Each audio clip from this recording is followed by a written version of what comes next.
So we're going to share with you a presentation that I've just given to some young professionals and students here at our annual conference. It's sort of a collection of life lessons from me and what's been successful for me in my career. And I've shared that with the hopes that someone can get some benefit from that. And whatever pieces are beneficial, take them and use them. Whatever pieces don't really resonate with you, just toss those aside. That's all good and well. At the end of that is a poem that's really helped to kind of shape my life. It was presented to me at a formative time in my career and my growth. Really sort of an anthem in the background for the way I like to try to live. And I wanted to share that with these young folks today. So hope you'll enjoy it. Thanks for joining us. So I'll go ahead and bring up Mr. Ray Cox. He's Vice President of Marketing for HIGHFILL. He has a BS from NC State. He's a PE in North Carolina and South Carolina with 25 years of experience in the water industry. He's also a professional musician, a very good one, let me say myself, who's been ignored in very cool places. With that, turn that over to Ray. Thank you, Kevin. Thanks for being here. I'm just going to share with you 5 keys to career success that I wish someone had shared with me when I was your age. So this is a different kind of presentation. It's not a technical presentation by any stretch, and it's not really even a how-to presentation. These are my key success factors from my recipe. I'm sharing them with you. Use them if they work for you. If they don't, substitute your own ingredients, all right? Let's talk about let's talk about defining success. Give me some ideas. What do you consider to be success? Just throw out some words. Happiness. Happiness. Okay. That's it. That's a good one. There got to be some others. What else? Contribution. Contribution. Okay. Making a difference. Recognition. Recognition. Security. Security. What'd you say, Jim? Longevity. Longevity.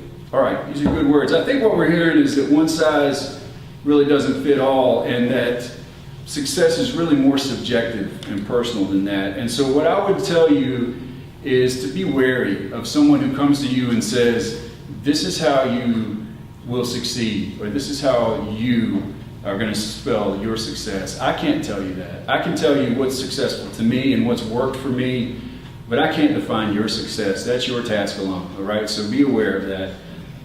So my definition for success is being the best you that you can be. Only you can be you. Be the best you that you can be. My kids are sick of me telling them that. All right, we've got a little conundrum in the world of work. This is from a Gallup poll about a year ago. 15% of employees worldwide are engaged in their work. So 85% of employees not engaged in their work. We're much better than that in the US. We're twice the world average. So 30% of our workers are engaged. How do you succeed in a career that you're just going through the motions to get a paycheck? So we end up with situations like this. That dude. And this is apparently a thing in Japan where you've got stickers over your eyelids so that you can sleep and no one really knows that you're asleep. That freaks me out when I see that picture. Here's my point. Life's too short. Find something meaningful to do. Don't just go through the motions. Make sure that you're following your passion and enjoying what you're doing and making a contribution. Don't just go through the motions. All right, now we're going to get into key success factors. So the first one is follow your passion. Well, first we have to know what our passion is. So here's some resources to help you discern what your purpose is. The first author there, Simon Sinek, is one of my favorites. How many are familiar with Simon Sinek? Yeah, great author. A lot of stuff. You can, a quick Google search will bring up the YouTube videos and his books, Start With Why, Finding Your Why, Leaders Eat Last, a lot of good stuff there. Let me share with you Simon's perspective out of Finding Your Why. Simon says, fulfillment is a right and not a privilege. Every single one of us is entitled to feel fulfilled by the work we do, to wake up feeling inspired to go to work, to feel safe when we're there, and to return home with a sense that we contributed to something larger than ourselves. Fulfillment is not a lottery. It is not a feeling reserved for the lucky few who get to say, I love what I do. I love that sentiment, and that's certainly the culture that we try to pervade at our company, and I think that should be a minimum. I really think that that's what you should be able to find at your company. So these books are resources. What color is your parachute? You might have heard of that. That's probably more from your parents' generation. This was written originally in the 70s. I think it's been updated every year since. Purpose-Driven Life is a more faith-based book by Rick Warren, who's a pastor of a mega church. You've probably heard of it. And then on the other end of the spectrum is this author, Mark Manson, who says, screw finding your passion. How many of you are familiar with Mark Manson? Anybody know who he is? Okay, Mark is a 30-something-year-old author that probably his most popular work to date has been The Subtle Art of Not Giving he's a very colorful character. So do yourself a favor and look Mark up online. He gives an interesting sort of counterintuitive perspective and basically says, screw all this working hard to find your passion. You already know inside what your passion is. Just go for it and do it. All right? So there's a little different perspective there. Once we find our passion, we have to figure out, can I earn a living with my passion, right? So this is a Venn diagram. You're all familiar with these, I'm sure. And that little nexus in the middle there where our skills and talents overlap with market and need and overlap with our passion, that little sweet spot is where that's career bliss, right? But I don't know that many of us are actually in that little sweet spot. It's a great place to be if you're there, but if you're not there, don't despair. We have some other avenues to get there. So your first question, can I earn a living following my passion? Hopefully so. Hopefully you can do that. But let's say you want to be a pro golfer and you're 30 years old and you've never scored under a 100 on a golf course. What are the chances you're going to be able to feed yourself and your family as a pro golfer? Pretty slim. However, you might be able to manufacture golf clubs. You might be able to design golf courses. You might be able to do something else in the arena of golf that allows you to pursue your passion and feed your family. So that's okay. You may also, so some people are able to follow their passion, earn a good living doing that. Others may earn a good living and follow their passion as a hobby, and that's okay too. Still others may integrate their passions into the meaningful work that they're doing. I think it's the basis is first, your work has to be meaningful, it has to be fulfilling for you. Even if it's not your passion, it has to be fulfilling. And then if you could, for example, okay, I'm an engineer, I love engineering, I love working with people to solve problems. Is it my passion? Probably not. Music is my passion, helping other people is my passion, building relationships is my passion. So what I've been able to do over the course of the career is kind of build those things into what I'm doing in my daily work life. And I'm again, grateful to be able to do that now. But so that's very fulfilling for me. So it's gone from being a rewarding career to being one that I am passionate about because I'm able to infuse my passions in there. Does that make sense? All right, good. Okay, the next one. Find a workplace where you can be your best you. So I introduced this concept of being your best you a little earlier. So what do I mean by that? What's your best you? So for me, your best you is being able to give 100% in all circumstances. And I don't mean just putting a good face on things. I mean, I'm sick, I'm only 60% capacity today, but I'm going to give you 100% of that 60%. I'll refrain from any Yogi Berra math here, but I'm going to give you all I have in whatever circumstances that we're in. Being your best you is improving over time. So I'm looking at how I was yesterday, how I was last year. Am I a better father? Am I a better husband? Am I a better colleague, teammate, committee member today than I was yesterday, than I was last year, than I was last week? And we can measure our progress and look backward and see and take pleasure in the progress that we're making. One caution is it's fine to compare yourself with your former self. That's great, that's healthy. Comparing yourself with others, not so. You're always going to find someone who's much better or much worse than you at whatever you want to look at. I'll guarantee it. You don't have to look very far. Being smug or being regretful is not helping you get anywhere.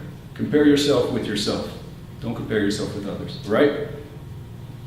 So Simon also says, Simon Sinek, that your workplace is not like a family, it is a family. And if you think about it, with your waking hours, you probably are spending, on average, more waking hours with the folks that you work with than you are with your actual family at home. And so it better feel like a family. And at the end of the day, your workplace really needs to be contributing to your overall well-being. So I want you to ask yourself these questions. And you should be able to answer yes to all of these. Am I safe and protected? Am I comfortable, valued, fulfilled? Am I challenged? Am I empowered and equipped to do my best work each and every day? If you're not, need to have a direct conversation with your supervisor without delay, and it needs to get fixed. And if it doesn't get fixed, you need to move on and find something else. You're not being fulfilled at work. That should be a bare minimum that you should expect.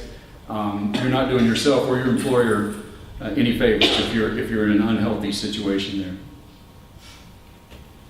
Okay, the next one, learn from the past, plan for the future, live in the now. So learning from the past, how many of you have never made a mistake?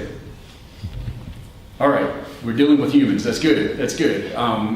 We all make mistakes. I make mistakes every single day. Our mistakes don't define us. They don't have to define us unless we let them, empower them to do that. We can own our mistakes and we be accountable for them. We can try to mitigate any damage we might have caused. We can try to help get past our mistakes. Mainly we want to learn from them, try not to make the same mistakes again, and we move forward. We don't dwell in the past. We're just going to move forward. Planning for the future, you have to know where you're going, where the path doesn't matter. How many of you know who Stephen Covey is? Stephen Covey was, among other things, the author of 7 Habits of Highly Successful People. You might have heard of that book.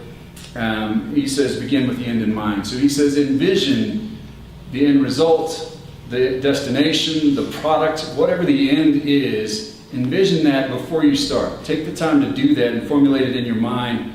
Tyler uses an example of that I really like. He says we execute jobs 3 times, really. We plan them out in our heads, then we plan them on paper, and then we work with the contractors to get them out, to get them done in the field. So we know before we get started, we got to know what it's going to look like at the end. Otherwise, we'll spend a lot of time meandering and not knowing where we're going, right? Does that all make sense? All right, for those of you who are familiar with Alice in Wonderland, there's also the scene where she gets to the fork in the road and asks the Cheshire Cat, please tell me which path to take. And he says, well, where are you trying to go? And she says, I really don't know. And he says, what? Then it really doesn't matter which path you take. All right, so we have to know where we're going. Living in the now. Life is short. Be sure to make the most of each day. We're not promised tomorrow. None of us is. Don't waste any time regretting the past. There's nothing we can do to change the past. Not a thing we can do about it. Don't waste time worrying about the future. I'd submit to you that preparation is a much better use of your time, getting ready for the future. And in making the most of each day, I'll share with you legendary basketball coach Jimmy V. I say he's legendary because he was my coach when I was in school. Not my coach because I can't play basketball, but anyway. In his ESPY speech in '93, he said, if you laugh, you think, you cry, that's a full day. That's a heck of a day. Do that 7 days a week, you're going to have something special. I tend to agree with Jimmy on that. Make the most of each day. Contribute to something larger than yourself. Being here is a great step in the right direction. Build your professional network. Be a part of a trade organization, professional organization. Be a part of a committee. Be a part of a team. Be a part of something that is larger than self. How many of you have participated in teams before, either sports teams or debate teams or any sort of team? And the team succeeds. No feeling quite like that, right? Be a part of something bigger than yourself. Work in a team environment. Giving to others. I challenge you to be down in the dumps when you're serving the needs of someone else who truly appreciates and is grateful for it. I don't think it can be done. If you can't find a way to be happy or a reason to be happy, you don't have to look very far to find someone in a situation that may be worse than yours. Keep in mind that's your judgment that it's worse than yours. And that's not an opportunity to gloat and think, well, at least I'm not as bad off as that poor schmuck. That's not what we're saying. It's at very least an opportunity for you to be humble and grateful that you're not worse off. It may be an opportunity for you to help someone else, but be respectful and remember that it's your judgment that person's in a worse spot. They may not want your help. They may not consider themselves in a worse spot. And I'll guarantee you that the compassion and empathy that you sow into another person or another group of people will always benefit you more than you cost. That's more than it costs you. Of course, that's not why you do it. Last thing, there's plenty of pie. So what I mean by that is we can celebrate the successes of others. We don't have to be, they're not stealing anything from my success when they're successful, even if it doesn't directly affect me, all right? I can be happy for them. We're creating pie all the time. We're creating our own pie. So there's not a limited amount of pie. Choose to be happy. Another thing that my kids get tired of hearing me say, be firmly grounded in who you are. You don't owe anybody an apology for what you're not or who you're not. We can't always control the circumstances we're in, but only we can control our response to those circumstances. This is a paraphrase from the Dalai Lama. Again, if you can fix a situation, then fix it. There's no need to worry about it and fret over it. That's a waste of time. If you can't fix it, then worrying is still not going to help you. So worrying is a colossal waste of time. Hopefully you've noticed, as I've gone through these key success factors, that almost to a point, they're about you.